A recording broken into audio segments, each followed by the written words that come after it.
Good morning, everybody. My name is Victoria Seed, and I am coming to you live from the Vesta Approach in Manchester.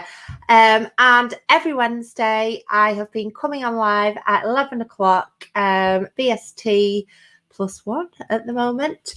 Sorry, BST, isn't it? It's GMT +1. That's going to change next week. I will let you know what happens.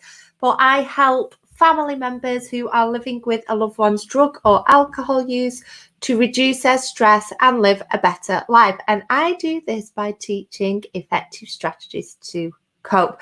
Listen out this week because I am going to be relaunching my brand new product called Stop Enabling and Start Helping.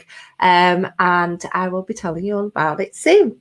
So watch out on my socials. Today, we are talking about 10 ways to family recovery. Last week, I talked about 10 things that families can stop doing now. So head back to that video and have a look at it. And then this week is all about what you can do. All right. So keep an eye on what's going on.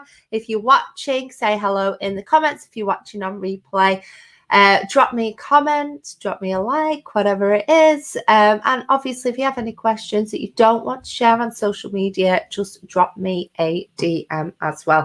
So let's get going. Today, I'm just going to show you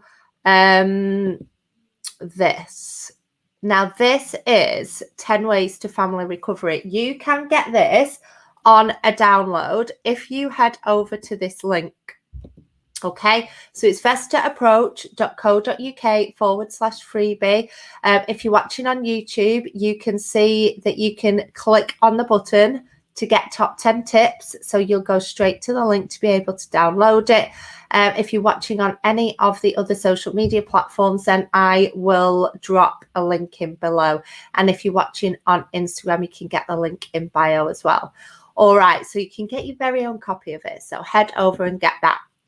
Okay, so what I'm going to do, I am going to talk you through this. Now, I'm not going to read every little bit because it'll take quite a while, but I've put this together for anybody, any family members, whether you are a son, a daughter, a partner, a parent, a friend, a colleague, whoever it is. This is going to give you my top 10 tips that I teach in my paid programs. All right, obviously, we're not going to be able to go into massive depth. It is a written word. But come and download your copy. All right, so let's talk through it then. So you've got a lovely cover sheet there. And then what we start with is 10 ways to family recovery. So number one is assess your strategies. Think about the strategies you've used, which are working, which are not, and stop doing those that are not working and do more of those that are. That is the first thing. Number two, understand your loved one's substance use. So I think when we hear about addiction as friends and family members or just any member really of the public, we go into a bit of a state of panic. But what we've got to think about is a little bit deeper than that. So think about what people get out of it. We are so conditioned into thinking about the risks, the harms, the this, or that. And yes, substance misuse is never safe. So when I refer to substances, I mean drugs or alcohol, but people use them, yeah? And they use them because they're getting something out of it. That is what I believe. So we've got to think about what are they getting out of it or what does it help them to avoid? And when we switch that mindset, it can be really, really helpful and we can start really understanding what the person, what the individual is getting out of it because substances give people rewards. So don't just focus on the harms because it's just not going to get you anywhere. Think about the benefits. And then we think about the costs as well. So what problems does it cause them and what do they miss out on when they use? This is a starting point for all of my work because, if we can understand that, we can start helping to tip the balance. As family members, friends, partners, we cannot change somebody else, but we can start to tip the balance to influence a change through changing the environment, through changing the way we are with them. Okay, so number three, keep yourself safe. Always, always, always keep yourself safe. If you are at any risk from your loved one or anybody else, then you have to put your needs first. All right. If you have children, I'm really sorry, but you're going to have to put their needs first. The child's needs are paramount. That is what that is what we say in safeguarding. That is what the law says. So what you need to do is, if your children are being emotionally, physically harmed or neglected in any way, then I would seek help. Yeah. And I help with this of how to speak to children and how to get that support as well. Number 4, work on your well-being. You should be coming near the top of your list when it comes to your life. And when you love somebody that is using substances, it is all consuming. They become the priority, but you have to make some time for you. Okay. Number 5 is set those boundaries. We hear about boundary setting all the time. So what I want you to do is think about what you want your life to look like. Yeah. What you can accept from your loved one and what you can't accept. And then from that, you need to be able to focus on one thing, if that's what's easier. I say 1 to 3 here, but one thing.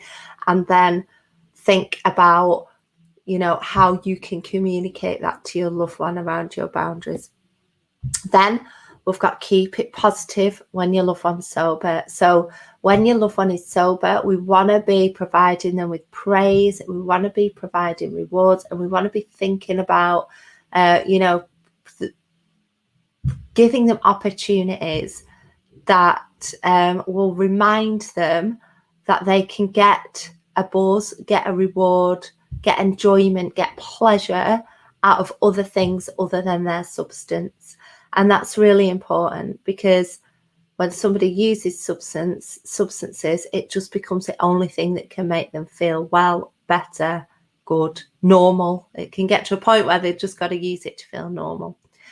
So keep it positive. Number 7, communicate without kickoffs. Oh God, this one is so hard, I know. And this is the one that we do loads of work on in my one-to-one programs, in my group programs, in the membership, because, there's ways that you can communicate with people that are going to minimize any conflict. And if we minimize conflict, then your loved one doesn't have you as an excuse to use their substance. All right. But not only that, they realize that they really have somebody that cares about them. They're going to feel like shit anyway, right? And you pointing out all the negative aspects of them, it's just going to make them feel even worse. So we've got to balance it. You've got to say how you feel and how it's affecting you. That is really important. But we've got to do it in a way that is assertive and not aggressive. So that's the next thing. Communicate without kickoffs. Then we have become a helpful helper. So this is all about enabling. So which of your helping behaviours have actually made it easier for your loved one to use their substance? And which of these helping behaviours are removing the natural consequences of your loved one's substance use? Because all of these things, covering up for them, making excuses, tucking them in bed, buying drugs and alcohol, paying off debts, all of those things means that they are not going to experience those consequences. So therefore, they're not going to change. Yeah. So you need to think about that, and then think about which of your strategies, going back to the first point, are working and helpful, and which more of those can we bring in. Basically, what I tell my clients is anything that is going to support them to get well, then that's fine. So, for example, you're going to be looking at what support services can help your loved one when you hear them talking about change. And then you can say, well, I was having a look, so I found this and this and this. So what do you think? And always make it, any support services, if you're involved in funding it, make it possible for you to pay for it. Do not get into debt to get access to services. Okay. There are free community drug and alcohol services in every single locality. And if your loved one truly wants to change, you can access them. They can go to 12 steps. They can go to Smart Recovery. There are services online. There are day hubs. Now, one that I recommend is Help Me Stop. That is not very expensive. It's really cost effective for what they get. That can be done online. So find out about these services and have them to hand so that when your loved one's ready, you can support them to access it. Save your energy when your loved one's intoxicated. So when your loved one's intoxicated, do not engage, politely, kindly, compassionately say, look, I prefer speaking to you when you're sober. I'm going to go and do this. I'm going to speak to you tomorrow. Take yourself away. If you can't do that, ideally, you want a boundary to say when you're drinking, when you're using drugs, you need to be doing X, Y, and Z. You need to be outside the family home. You need to be in the spare room, whatever it is. But sometimes you've got to take yourself away from it to make the point. And then number 10 is get your own help now. Now, do not go it alone with this. You can come and get my help. If you're interested in my services, which are paid services, then come and have a free consultation with me. Otherwise, you can go over to AdFam, Alcohol, Drugs and the Family. You can check out DrugFam. They have a helpline. They have support services. Go and see them. Check out what's available in your local area. Okay, and then just on this, you've got a handy checklist as well, which you can actually tick off. So you don't even have to print this out anymore. I updated it last week for you. You've got links here to drop me emails, and they're my support services, so you can get access to support from me. And here you've got a fantastic, helpful free contacts list. And what I did is add in the links. I'm not going to click them because it'll click us off the document, but you've got a link to AdFam, you've got a link to DrugFam, you've got a link to Drug Science for really good quality drug information. Okay, and then underneath that you have got my recommended list of private practitioners and services who I work with. So if you did want to get that private support, this is who I recommend that you get help with. And right at the end, you've got an action plan. So you can type in what 3 things do you need to do now to support your own support your own well-being, and which of the 3 of the 10 ways to family recovery do you need to work on as a priority. So pick them out and write it down, because if you write your actions down, you're going to do them. Yeah. And then who do you need to contact to do this? So it could be a friend, it could be a family member, it could be a professional service, it could be a recovery coach, it could be your local drug and alcohol team, it could be, a Facebook group that you want to, it could be anything. So, or it could be that you have to find out about that, whatever it is. So that's it. I just wanted to talk you through that today. So what I'm going to do is remind you of how to get the freebie, vestaapproach.co.uk.